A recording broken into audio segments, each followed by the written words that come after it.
Hello, I'm David DeCosmo. Welcome to ECTV Live. I'm joined by my co-host, Rusty Fender. Rusty, welcome. Good to see a nice tie. Thank you, sir. That ties in with the theme. It does indeed. Ties in. The Get tie it? ties in. Like that. I'm looking for signs of spring, and I don't know of a better sign of spring than the St. Patrick's Parade. Now, let's face it, Scranton has a great reputation for its St. Pat's Parade, but we have a new addition to the list, which is scoring highly. It is indeed, and that's the one which will be held in Pittston.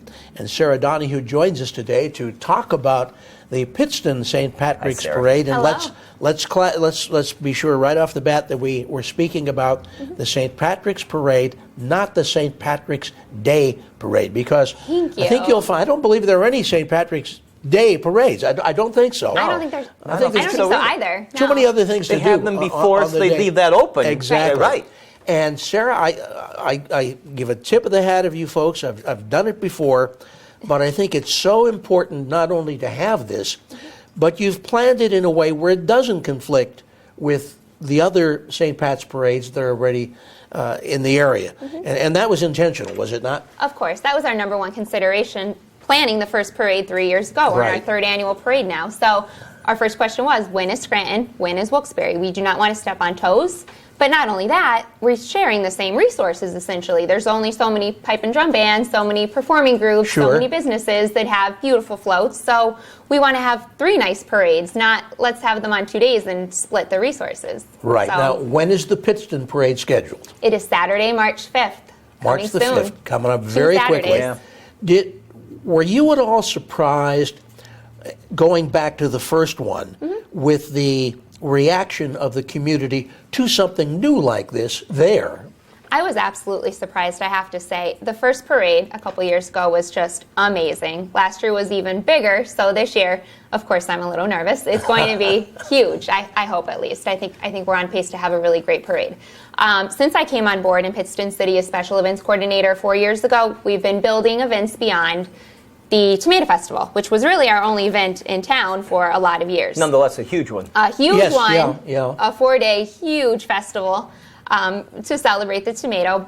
But we wanted to do more throughout the year. Our downtown has been undergoing such a beautiful revitalization. Oh, yes. Tremendous amounts of businesses coming into town. There's a lot of new housing in town, condos and apartments. So we thought we need to build some events for the people of town and the greater community as well. So we added the Second Friday Art Walks. We added the Christmas in Pittston event, which is our tree lighting. And this year we also added Trick or Treat Main Street, which was the Halloween event. So the parade was just another gap to fill, essentially. You know, the rhetorical question here is, have you been through Pittston lately? It is unbelievable. From what was a joke in the 70s with all the burned out buildings and a fire, it seems, every day. But now with the period lighting, the cobblestone walkways, the high-end restaurants like the Tomato Bar, Palazzo, it is a force to be reckoned with. The downtown murals alone are a reason to come and visit Pittston. The murals are fantastic. I know my brother-in-law was visiting from in between Hawaii and California, and he went to downtown Pittston and was totally amazed. It is what a lot of downtown cities used to be, vibrant, very colorful, and it's nice that you've got these events now built around it.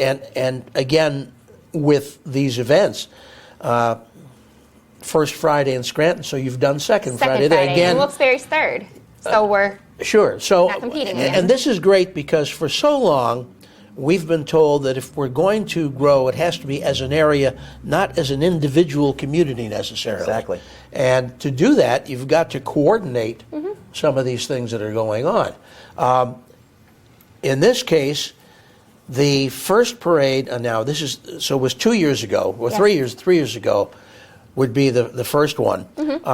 Who came up with the idea? Who said we have to have a St. Pat's parade here? I know that Pittston is generally thought of as an Italian community, but that's not totally correct, is it? No. We do have a lot of Italian in town. We have a lot of Irish, almost as many, to be honest. So going back a couple years ago, again, speaking about the revitalization of events in town, it was really a gap that we needed to fill. And again, there are a lot of Irish in Pittston, actually, just as many as Italian. I think the Italian gets the credit because of the Tomato Festival, perhaps. The Tomato Festival. I think back in the day it was mainly Italian, with all the pizzerias. The pizzerias, yeah. Pittston I think of as an Italian town. But I think the community grew up around, as many did here, the coal industry. Absolutely. And I think the bulk of the immigrants who came here to work the mines were Irish, Italian and Irish. Right. Absolutely. So, and of course the railroads as well. Sure. And not that it's exclusive to those two ethnic groups, plenty of others in as well. What are we going to see this year? You've already suggested that it's going to be bigger yet than the last two. It is. So what's on tap? So this year we got really ambitious and added 2 new events in addition to the parade. So we have a pub crawl and we have a race, a run walk as well, the same weekend as the parade itself. Well, that's a good thing. Yeah. Now you have a lot more pubs to crawl into. We so do. That's back you only had a couple of bars 30 years ago, but now again they're all high-end places, all high-end establishments for the most part. So you could go from one end of the town to the other and kill all night. Well, we do have a parade to put on the following day. Yes. So we'll be having a good time with that. But actually, we're bringing the pub crawl a little bit outside of Pittston as well, because we appreciate and support all the communities that support Pittston in the parade. So the pub crawl, which is Friday night, March 4th, starting at 6 o'clock at Susquehanna Tavern in Exeter. So we're outside of Pittston. Across the river. It goes back into Pittston to Tomato Bar for an hour, Saints and Sinners in Pittston for an hour, and then to Cibula's in DuPont for an hour to end the night. We are bringing the Wyoming Valley Pipe and Drum Band with us, and they're going to play 2 sets at each bar. So it should be a lot of fun. The night before the parade. The night before the parade, yep. That's great. Yep. And the run walk is such a tremendous thing. There are more and more people getting into that in this area now than I've ever seen before. I bet. They're looking for more events to participate in. Yep. And I'm sure that they would rather have one right around here rather than having to go to, I know the Boston's a big one and New York's a big one. And they like to get into those, but you want to have your local ones too. What are the plans for the run and walk? It's called the Leprechaun Loop. And it's only a mile, actually. We have 2 other races in Pittston City that use the same course, the 5K course, which is the Paint Pittston Pink, the tremendously successful breast cancer event in October, and the Tomato Festival 5K. They use the same course. They're 5K races, so they go through a lot of the downtown. Kennedy Boulevard, the same deal, through Oregon, up Swallow Street. So we wanted to do something different on our parade day. So our race is only really a mile. And it starts around the YMCA. Right there, it goes to the coal miner statue, loops onto Kennedy Boulevard, comes up to the Columbus statue, back onto Main Street, and then ends again at the YMCA. And it is a run and a walk? It is a run and a walk, yep. The runners will go first because they'll really finish it in a couple minutes, honestly, 5 minutes or so. The really great runners, they'll do it quickly. So they don't really want anyone in their way, and that's fine. I respect that. And then the walkers will be behind them, and they'll walk. And you could register now that day. We'll take registrations that morning at the YMCA starting at 9:30. So if you want to wait and see the weather as it gets a little bit closer, I think a lot of people are waiting to do that, which is fine, especially if you're planning on walking with your children or babies and strollers. You want to wait and see before you register. So you can register that morning at 9:30 at the YMCA. I think with this winter, I don't think that the weather's going to be, it's a long shot if we get bad weather. This has been the greatest winter in the history of winters in Northeast PA, absolutely. And I love winter, but this has been unbelievable. Bring it on. This is incredible. Right. I love it. And if they were interested in registering now, can they do it immediately? They can. How? They can contact Tiffany Ferrantino. She is our race chair with her husband Jason Ferrantino. The information is on our Facebook page. It is on our website as well, PittstonStPatsParade.com, and they can find any information there. So Facebook page is Pittston City St. Patrick's Parade. Look us up there. That's really what we update the most. It's the easiest That has way, the information on it to contact. For all the administrators to kind of fill gaps in. It's just the easiest format for multiple people to update the information regularly. So we tend to update that the most. There's links there to the sign up, to runsignup.com. You could find it on NEPA Runner. We have the course, the map, the registration. Everything you need to know is on NEPA Runner. You can look on that, which is a great portal for races Where do you and get walks your in the area. cache of talent from? You try to mainly locally, like the local bands and all that first before you go out of the... Yeah, we try to keep it local as much as we could because it's a parade. We want to honor and celebrate and recognize our local plus people. locals will bring in local friends of theirs. Exactly. So that's the whole snowball effect. Yeah. Absolutely. Yeah. I see the possibility of a lot of people coming to northeastern Pennsylvania for 3 parades. You're right. Exactly. And really enjoying practically a month-long celebration. No doubt. Right in our own community here. Yep. Now, the parade does use your main street, does it not? It does. Okay, and of course, for those who are not familiar with Pittston, Main Street is one way heading north. Kennedy Boulevard, which is basically a block and a half to the west of that, is one way going to the south. Yes. So there will be some traffic rerouting needed the day of the parade. I assume that's all been sort of worked out. Yeah, we've been working that out over the last month or so with the Pittston City Police, trying to get it organized as best we could. We know that it's a parade, so streets have to be, and a run walk, streets have to be shut down. People need to be inconvenienced a little bit, but it's really for a great purpose. It's really for a really nice day in Pittston. So the streets are shutting down entirely at 10:30 in the morning in the downtown and the lineup area. So if you need to make arrangements, we ask that you do that. You try to get out of town beforehand if possible, and plan on not really getting back in till around 3 or so. The best so the thing is parade to get over. there early yourself to Absolutely. enjoy the whole day and all of the things that go along with it. Yep. A lot of people like to come and even watch the runs. Not that they're participating, but they're Sure. coming as a spectator to see it. What can the spectators expect to see with regard to the line of march this year? Well, we have 112 entries, Wow. which is where we want to be honest. It's a little bit smaller than last year, but we're really okay with that. We thought last year was a little bit big, a little bit too long for what we were able to really handle. So we did cut it back a little bit. We're at 112, which is actually very, very comfortable size for us. So it includes the usuals, the pipe and drum bands, the dancing groups, the performers, a couple of them, 2 specific step dancing groups, Irish step dancing groups, and then a couple other local dance studios. There are a lot of animal groups. I love them. They're my favorite. The little dogs with their sweaters all dressed up. There's a couple of them. A lot of businesses do beautiful floats, community, civic groups. It's really just a nice mix of a lot of different things. I finished the lineup. It's very difficult to make a lineup, to make it a good lineup in the sense that you need to spread out the music, the Sure, you dancers. don't want bands marching next to each other. That'll drown each other out. Yeah, blend in. But a lot, even in the sense that a lot of entries and floats have music as well, recorded or live. So it's difficult to spread out all the music, all the dancers, all the businesses, the walking groups. No doubt. So it's done, and I think it's actually a really nice, entertaining parade. I'm really happy with it. That's why they say less is more, too. I mean, Less is Scranton's more, yeah. taking a beating sometimes about having just in excess. Right. You know, to televise a 5-hour parade. Sure. I'm from the less is more school. You know, let them wanting more. Right. And make it a quality event. A quality parade, absolutely. Yeah. So we're really happy. Absolutely. I'm really happy with what we have in it this year. Where will they line up to begin the march? We line up, and we're keeping it the same as always around the Turkey Hill and Jack Williams Tire in that Fork in area the of road. town, Fork in the Road Yeah. by the Red Mill in that area. And it is essentially the same. I made a couple adjustments this year. One complaint and it was really cold last year, so I completely appreciate this. People, I always had them showing up at a specific time, 10 a.m., regardless of where you were in the lineup, front, middle, or back. I staggered that a little bit this year, and I made the middle and later groups, they can show up a little bit later. That's good. In chronology of where they're going to that's a good deal. Of where they're going to be. And that obviously took a little bit of logistical work, too, because and I did let the groups know this, if they are in one of those middle or later groups, they need to get into town via Jenkins Township, not via downtown Pittston, because they'll never get through. Right.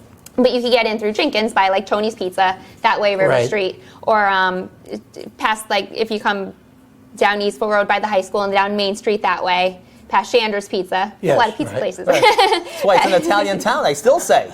Right. Past Chandra's Pizza, that'll be the way to get in later. You won't be able to get in through downtown. It'll be shut down. And that being said, anybody who has a large flow as well should probably get in for 10 o'clock as well, just because it's going to be hard to maneuver around other units that may be lined up already. So I tried to make it a little bit easier and a little more accommodating for the later and middle groups if they could show up a little bit later, if they just have a simple car or walkers or something that's not a big float. They can certainly come a little bit later. Well, the way the weather's been going, I think they're going to show up in shorts this year. So I'd be I don't fine think with that the that. weather's a big deal this winter. That anyway. would be okay with me. How about those coming to see the parade? I mean, I gather they're going to want to set up along the main street. Yeah. What advice would you have for them? They want to bring folding chairs or Park anywhere you can is number one. We don't have any major parkades in town, so any lot that is available, obviously as long as it's not private, if it is, then go in and ask the business, may I park here, please? Be a little bit respectful, but we do recommend maybe coming from the bypass down William Street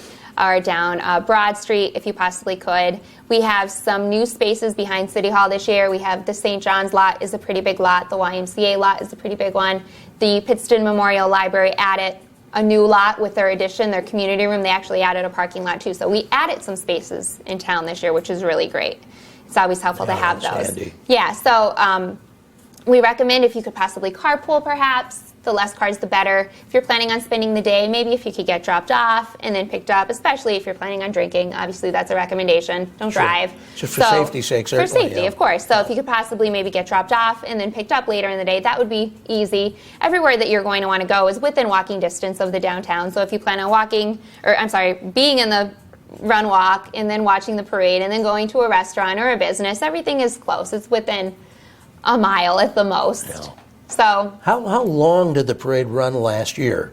it was about 2 hours. It actually moved pretty quick. Despite how big it was, how many entries were in it, it actually moved pretty quick, which I attribute to it being really cold and everybody just wanted to walk really fast. Yeah. But it did move along, and if it's warmer, that could certainly change this year. Even though it's a shorter parade, if more people in the parade stop and talk to friends on the side, which happens, and that's fine, as long as you keep moving at some point, then it'll make it go slower. So the parade itself, it's an alive thing. It really depends on how fast the people move in the parade. I'll bet the people that created this a couple of years ago really are thrilled to see this come to fruition and the success that it is in just a couple of years too. Yeah, absolutely. Some things bomb. Some things bomb absolutely. big time. Doesn't matter how much it costs or where it is, but some things just don't go over. Or how much work you put into Exactly. it. And we're very lucky in Pittston in all the events that we do. We've had such great community support from the businesses and the people. Everybody just loves coming to Pittston for events. So I continually say, we'll keep putting them on if people will keep supporting us, because it's a beautiful relationship of the people and the businesses, and those of us are a really hardworking committee that put this together. Have you done any kind of an attempt or estimated crowd count for the first couple of years? I don't really know how that works per se, but I know people have told me between like 15 to 20,000. Wow. I know that there's a method of a small space and a number of people, and then you multiply it by the area, something like that. I've never done it, but I've been told about 15 to 20,000 people the first 2 years. Last year, I think a little bit more people were inside the bars and restaurants just because it was cold than actually lining the route. The first year was beautiful weather, gorgeous weather year one, sunny, probably almost 50 degrees, high 40s. It was nice. Last year it was cold. It was bitter. So this year it's going to be beautiful. I know it. What does it take to put all this together? Have you got a committee that works on this? And do you have people coming to you saying, gee, we'd like to be part of the parade? Or do you have to go out and search for groups and organizations to come? We have a really great committee that I'm very lucky to be chairperson of, and they make it 9 million times easier for me because they're really helpful.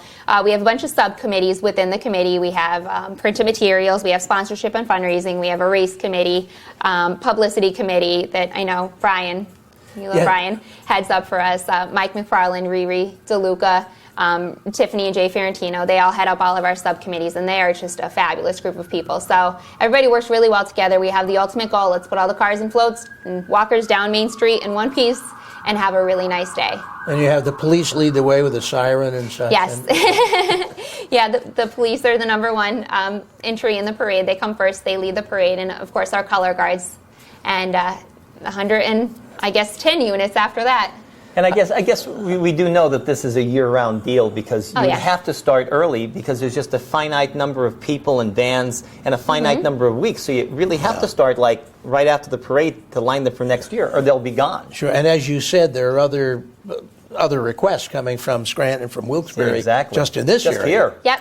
And that's probably in May, I think I book the bands. I reach out to them and say, here's our date for next year. Please save the date, mark it on your calendar. A year in advance. Yeah, hope that you'll come back. So that's probably about a May thing. And really, we started sponsorships and forming our letter and getting that information out in the summer. We did that as well. And our big fundraiser for the parade is called Shamrocktoberfest, which we have at Susquehanna Brewing Company, who's been very good to us. We host that there, and we bring in, we had about 200 some people last year, a really nice crowd. And that's our number one fundraiser for the parade. The parade is not cheap. It's an expensive thing to put on. What does it take to put on something like that? There's a lot of fees. There are the pipe and drum bands. They are not free. Any other live entertainment that we need to pay for. To be fair, they have a lot of investment in their equipment and their costumes and such. Sure. And it's important for them, obviously. And to have a quality parade, you need to have them. So we obviously we're not opposed to paying them, of course, but they're great in the parade. The city fees, the DPW, the police, the overtime. There's a lot of little things. It's things that people don't think about when you're coming to watch the parade. But think about this: it's free to come and watch. Sure. Right. And I just think about it. Growing up, I always went to Scranton with my family. For every year since I can remember, we would watch the Scranton Parade, and you don't think about it. You just see all the cars and the people come down the street. Sure. You don't realize the logistics behind it are just incredible. Right down to the cleanup by the DPW. Absolutely incredible. The planning. Yes, that's true. Yeah, the cleanup is bigger than the bigger project than putting the parade on. Is the cleanup. So there are a lot of little random fees that come up. Porta potties, of course. Got to have the porta potties. So there's a lot. So the parade is not cheap to put on, but it's worth it. It's good you mentioned the Susquehanna Brew. I know the folks who run that and started that. Boy, they've come a long way. Now they're building a tasting room. They are, yep. That has that should get the award for the biggest up and coming local business in the area. Susquehanna Brewing. It's incredible. They are really is. So good to us. They're so fabulous. And that's a neighbor to. They're either Pittston Township or Jenkins. They're Jenkins, right? Yeah, it gets right on the line. Right on Main Street in Jenkins Township, but they have always been very good and very helpful to us and very supportive in hosting our Shamrocktoberfest event there. They're very good friends to the parade, so we are beyond thankful to them. Now let me get to a harder news question with regard to the parade, because you mentioned that kind of sponsorship, and you mentioned the pub crawl and bar crawl, and one of the black eyes that the Scranton Parade took over the years, and they've addressed it, has been some of the folks that have been imbibing a little too much and getting in. Do you have a little bit of supervision over that in terms of downtown? Because you want this to be a family event. Of course, and it is a family event. And, even with Scranton, I remember growing up as a child, I never noticed that crowd per se. Now I'm older and I do. I have to admit, I didn't notice as much either. Me either. I never come to think of it, I didn't either. I never. Because I guess you're there for the entertainment, but when you're an adult, you notice the other goings on. Right. You sit on the sidewalk, you watch the parade. You don't really realize it. So no, I think our police do a fabulous job in keeping everybody pretty much under control as best as possible. It is inherent to an Irish parade that crowd is going to come out. There may be some issues, but our police really do a great job. And honestly, from what I've seen of the parade, I don't think that crowd mixes with the parade watching crowd at all. I don't think the parade is very family friendly. That being said, good point. I've never heard a complaint from anybody watching the parade about the bar crowd kind of hovering into the street by any means. So I think, in that being said, I think the bar crowd does a really good job as well. I think that they are, for the most part, under control, and there really are minimal issues. That speaks well for the community and for the atmosphere that you want to have at something like this. Absolutely. So we thank our police, obviously, who do a great job, and they put everybody on that day. Everybody works, and they don't deal with anything. So kind of heading down time-wise now, let's do a quick review of date, time, and events. Okay? All right. So Friday night, March 4th, starts our Peculiar Pub Crawl, sponsored by Peculiar Culinary, who are also our good friends. Gene and Miranda Philbin. And it's going to start at 6 o'clock at the Susquehanna Tavern in Exeter for 1 hour there. We get up, go to Tomato Bar and Bistro in downtown Pittston for an hour there. After that, we go to Saints and Sinners Irish Pub, which is also in Pittston, and we spend an hour there. We get out of there and go to Cibula's, and then we spend our last hour with the band there. They play 2 sets at each bar. It should be a really great time. We'll be taking some shirts along to sell with us into each bar. Our committee, for the most part, is coming along.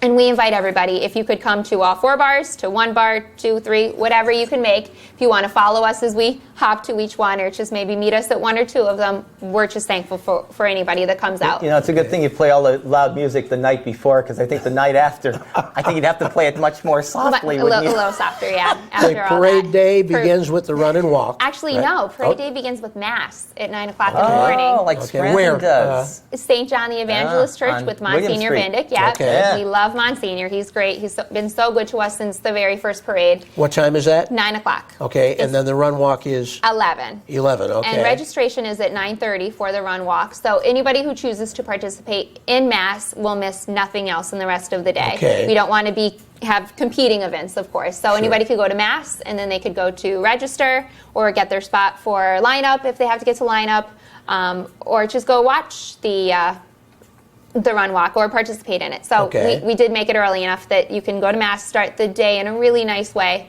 with Monsignor Bendick, That's nice. And then do the rest of the activities of the day. And then the parade itself steps off at what time? Parade is at noon.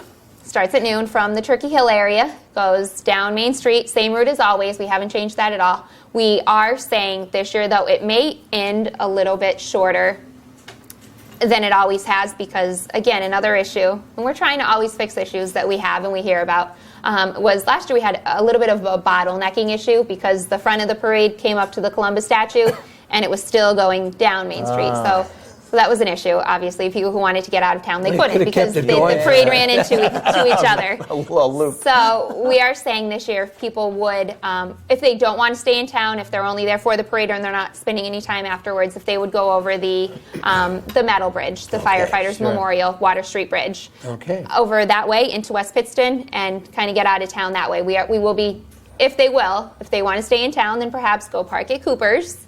There's a huge 2 lots there. If they want to park there, then they can certainly park there and then come into town and always find a spot and enjoy the day. And let's hope the good weather continues. Yeah, and again, information available on Facebook. Facebook is our best way to convey information. Yep.